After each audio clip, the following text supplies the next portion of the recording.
fór ég heim til Íslands og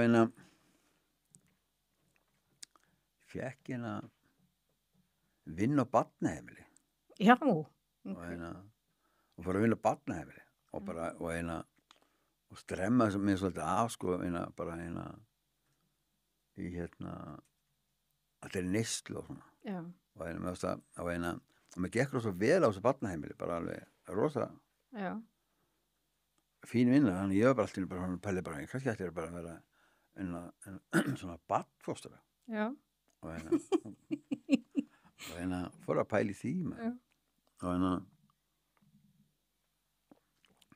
ég var alveg góður í því sko já. Og voru þetta lítil börn eða?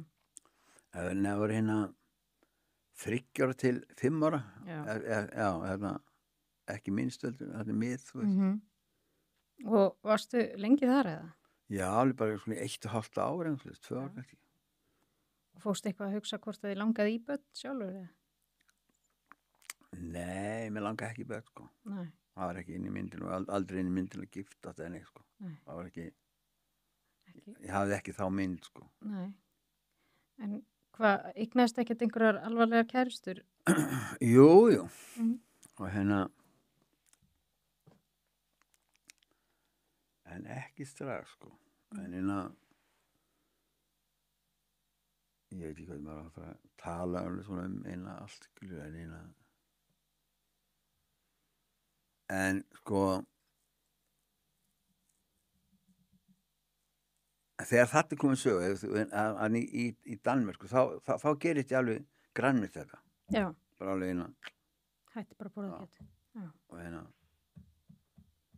Og hefur verið síðan? já, og það var 81 sko og Árið sem ég fæddist. já, og